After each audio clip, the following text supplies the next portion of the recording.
Sir रही जैसे media की बात की, मीडिया खरीदी हुई, ये कह सकते हैं आपकी कुछ चैनल ऐसे होंगे जो खरीदे होंगे, बाकी अन्यथा जो मीडिया है, जो भारत का चौथा स्तंभ है, वो अपना कार्य ईमानदारी से बड़ा बखूबी तौर से निभाती हुई नजर आ रही है हर जगह, चाहे आप करें। कुछ चैनल हैं ऐसे भी होंगे, बहुत चैनल ऐसे हैं, एक नहीं है। सुभाष चंद्रा के जितने चैनल हैं टोटल सरकारी हैं। रिलायंस के जितने चैनल है 22 जो उन्होंने खरीदे थे मोदी जी का प्रचार करने के लिए, वो भी 100% सरकारी काम करते हैं, सरकार के गुणगान करते हैं, बल्कि बीजेपी का गुणगान करते हैं। ऐसी कोई खबर आज हम देख रहे हैं, किसान इतने बड़े आंदोलन पे है, उसके बावजूद भी एनडीटीवी और कुछ चैनलों को छोड़ के कोई किसान आंदोलन को दिखा नहीं रहा है। ना दिखाने का मतलब यही है कि उसको कुछ समझते ही नहीं है। मीडिया 100% कॉर्पोरेट घरानों के हाथ में है।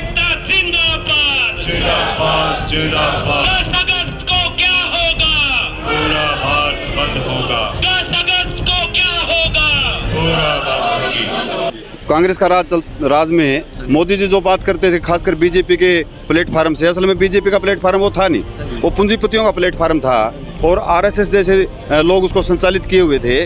वो जो भ्रम की स्थिति थी, इन्होंने जो कहा बाद में बंद करो, बंद करो, बंद करो, आम जनता को रियायत रेटों में बिजली का बंद करो, बंद करो, इनकलाब जिंदाबाद, जिंदाबाद, जिंदाबाद, मजदूर किसान कर्मचारी एकता जिंदाबाद, जिंदाबाद, जिंदाबाद, ठेकेदारी प्रथा नहीं चलेगी, नहीं चलेगी, धर्म कानून तोड़ने वाली सरकार मुर्दाबाद, मुर्दाबाद, मुर्दाबाद, पूंजीपतियों के हक में नीतियां बंद करो, बंद करो, बंद करो, इनकलाब जिंदाबाद, जिंदाबाद, जिंदाबाद, देश को गुलाम बनाने वाली ताकतें मुर्दाबाद, मुर्दाबाद, मुर्दाबाद, अडानी अंबानी मुर्दाबाद, मुर्दाबाद, मुर्दाबाद, मोदी मंडली हो बर्बाद, हो बर्बाद, हो प्रदेश का मुखिया खट्टर हो बर्बाद, हो बर्बाद, हो देश प्रदेश का बिजली मंत्री मुर्दाबाद, मुर्दाबाद, मुर्दाबाद। देखते हैं बीएसएनएल की तरह, बीएसएनएल जिस दिन तक काम कर रहा था तो जियो के रेट बहुत सस्ते थे, ये कह सकते हैं फ्री में थे। और आज जब बीएसएनएल पूरी तरह से ध्वस्त हो गया है, पूरी तरह से बंद होने की स्थिति में पहुंच गया है, उसके हजारों कर्मचारियों की छटनी हो गई है। एक एक दिन में 98 हज़ार कर्मचारी उसके नौकरी से बाहर गए हैं। और उसके बाद देख रहे हैं हम कि इसका जो रेट था वो 0 से 599 तक पहुंच गया है। जय हिंद, जय भारत। मैं चिराग शर्मा, आप देख रहे हैं आरएसएन एक्सप्रेस। आज हम हिसार के बिजली विभाग एससी ऑफिस के बाहर मौजूद है, जहां पर सर्व कर्मचारी बिजली विभाग के, देख सकते हैं आप पीछे की तरफ लाइव तस्वीरें, यहां पर सभी की तरफ से यहाँ पर एक धरना प्रदर्शन किया जा रहा है। और इनका क्या मुख्य उद्देश्य है और किस लिए धरना प्रदर्शन किया जा रहा है, अभी इनके प्रधान से हम वार्तालाप करेंगे और जानेंगे कि पूरा मामला क्या है। अभी हमारे साथ कर्मचारी मौजूद है, इनसे ही वार्तालाप करते हैं और जानते हैं कि पूरा मामला क्या है, किस लिए धरना प्रदर्शन किया जा रहा है। हाँ जी, नमस्कार सर। नमस्कार जी। सर आपका परिचय? मेरा नाम सुरेश राठी है, बिजली all Haryana power corporation worker union का राज्य प्रधान है। आज का जो धरना प्रदर्शन नहीं, असल में आज की कन्वेंशन है। कन्वेंशन हम इसलिए कर रहे हैं कि पूरे देश का बिजली कर्मचारी बिजली बिल 2020 का जो इन्होंने प्रस्तुत करना है विधानसभा में, लोकसभा में बन रही है साथियों, लोकसभा में जो बिल पेश करना चाहते हैं, अपील भाई साथियों से, और वो लोकसभा में जो पेश करना चाहते हैं, उसके बाद बिजली बिल 2003 की जो पावर है, बिजली बिल 2003 की जो शक्तियां हैं वो समाप्त हो जाएंगी और बिजली का जो वितरण का काम है वो प्राइवेट लाइसेंसियों के हवाले चला जाएगा और बिजली की पूरी व्यवस्था एक किस्म से हम ये कह सकते हैं सरकार के कब्जे से बाहर हो जाएगी। और कब्जे से बाहर होने के बाद इसमें जो आज हम देखते हैं बीएसएनएल की तरह, बीएसएनएल जिस दिन तक काम कर रहा था तो जियो के रेट बहुत सस्ते थे, ये कह सकते हैं फ्री में थे। और आज जब बीएसएनएल पूरी तरह से ध्वस्त हो गया है, पूरी तरह से बंद होने की स्थिति में पहुंच गया है, उसके हजारों कर्मचारियों की छटनी हो गई है। एक एक दिन में 98 हज़ार कर्मचारी उसके नौकरी से बाहर गए हैं। और उसके बाद देख रहे हैं हम कि इसका जो रेट था वो 0 से 599 तक पहुंच गया है। और आज जो दूसरी कंपनियां काम कर रही हैं वो भी जिस दिन बंद कर देंगी, ये 899 तक भी और ये 1899 तक भी हो सकता है। इसी तरीके से बिजली का जो ढांचा है, बिजली का ढांचा जो हम पब्लिक सेक्टर में काम करते हैं, गरीब जनता को, किसानों को हम सस्ते रेट पे बिजली उपलब्ध कराते हैं। ये कह सकते हैं हम फ्री जैसी बिजली सप्लाई इनको करते हैं 10 पैसे यूनिट में। और आज अगर ये प्राइवेट हो जाता है, बिजली विधेयक पास हो जाता है, तो सब्सिडी और क्रॉस सब्सिडी हमारी बंद हो जाएगी, किसान को महंगी बिजली मिलेगी, गरीब जनता के घर से झोपड़ी से बल्ब बंद हो जाएगा, इसके रेट बहुत ज़्यादा बढ़ जाएंगे और आम जनता के परिवारों से जो लोग बिजली के महकमे में काम करते हैं, जिनको रोज़गार मिलता है, उनके रोज़गार भी समाप्त हो जाएंगे, उनको रोज़गार भी नहीं मिलेंगे। जो रोज़गार मिलेंगे कच्चे मिलेंगे।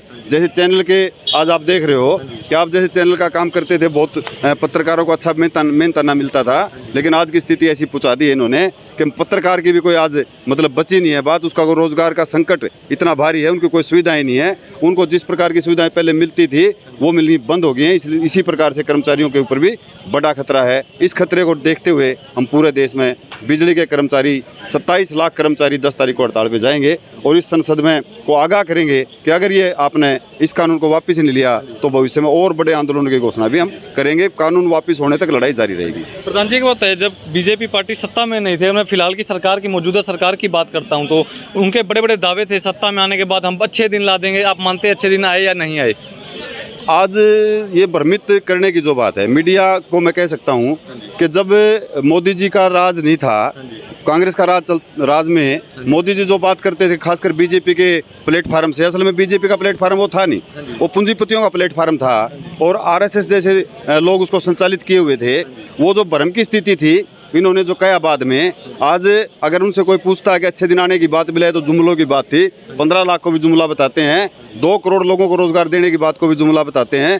किसान की समस्या आज इतनी बड़ी है कि किसान लगातार हम कह सकते हैं 252 दिन थोड़े नहीं होते, लगभग 8.5 महीने से आज वो बॉर्डरों के ऊपर बैठा है।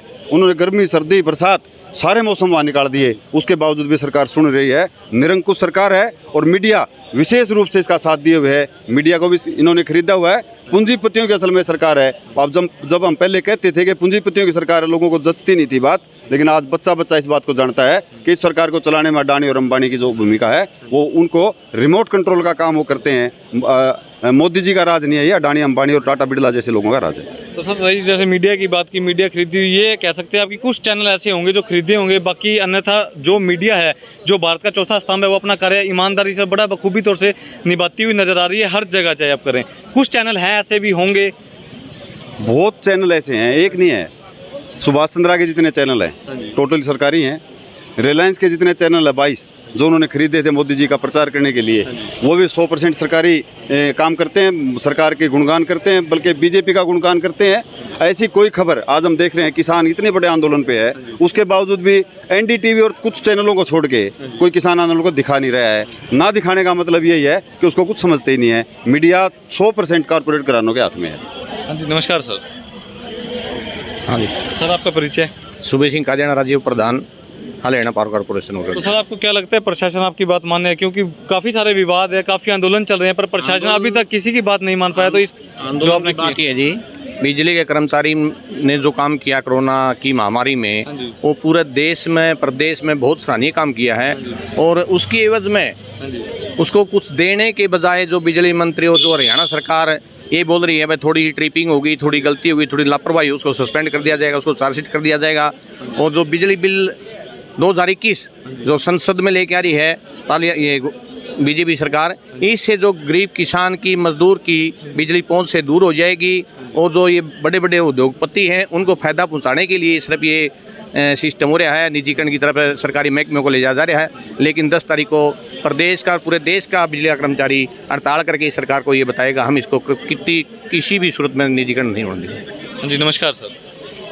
सुरेंद्र यादव, राज्य प्रेस सचिव, all Haryana power corporation. Sir, अगर मैं बात करता हूं तो काफ़ी सारे, वही बात दोबारा दोहराता हूं कि काफ़ी सारे आंदोलन भारत देश में फिलहाल चल रहे हैं। मौजूदा की मैं बात करता हूं, अब बिजली कर्मचारियों ने भी एक अपना आंदोलन करा है, चाहे बात सही पीछे ही की है, पर प्रशासन क्यों नहीं मानता? क्या कारण है? ना ही बैठ के कोई मीटिंग करता, इतनी ढिलाई क्यों बढ़ता है? हमारे जो राष्ट्रीय नेता हैं, उन्होंने जो बिजली के पूरे देश के मंत्री हैं, उनको अपना मांग पत्र सौंपा था। और मांग पत्र के बाद 27 तारीख को, इसी 27 जुलाई को कमेटी हमारे मंत्री से मिलने गई थी, लेकिन वहाँ कोई ठोस जवाब नहीं मिला। पूंजीपतियों के दबाव के अंदर सरकार ये कार्य कर रही है। हमारे माननीय प्रधानमंत्री जी कह रहे 70 बनाम 7 साल। 70 साल में जो ढांचा खड़ा किया गया था, 7 साल में उसको बेचने का ही काम किया, नया कोई काम नहीं। और सरकार सत्ता के नशे में पूर्ण बहुमत के नशे में जो खड़े किए ढांचे हैं उनको बेचने का काम कर रही है। इसके अलावा सरकार ने कुछ नया काम किया सरकार गिना सकती है, ये कहना चाहते हैं। तो आगे आने वाले समय में क्या आपकी रणनीति रहेगी आपकी पूरी टीम की प्रशासन की तरफ से? ये राष्ट्रीय जो कमेटी हमारी है वो फैसला लेगी, हम उसे खरा उतारेंगे, हमारा ये मांग। जैसा कि आप लोग देख सकते हैं फिलहाल हम बिजली विभाग ऑफिस के अंदर मौजूद है जहां पर धरना प्रदर्शन किया जा रहा है बिजली कर्मचारियों को लेकर, क्योंकि जो बीजेपी पार्टी है वो एक प्रस्ताव संसद भवन में अपना एक नया, मैं रूल की अगर बात करूँ, नया रूल लाना चाहती है जिसके खिलाफ आज देख सकते हैं नवनीत भाई को कहूँगा कैमरा उस साइड घुमा के दिखा दे एक बार। देख सकते हैं पीछे की तरफ सर्व कर्मचारी बिजली विभाग के जितने भी प्रधान कर्मचारी जितने भी लोग हैं सभी के सभी एकजुट होकर यहाँ पर विरोध प्रदर्शन करते नजर आ रहे हैं। आपका क्या मानना है कमेंट बॉक्स में लिख के जरूर बताएं। मैं अगली खबर के साथ जल्द मिलूंगा, तब तक के लिए दीजिए मुझे इजाजत। मैं चिराग शर्मा, आप बने रहें RSN एक्सप्रेस के साथ, तब तक के लिए धन्यवाद।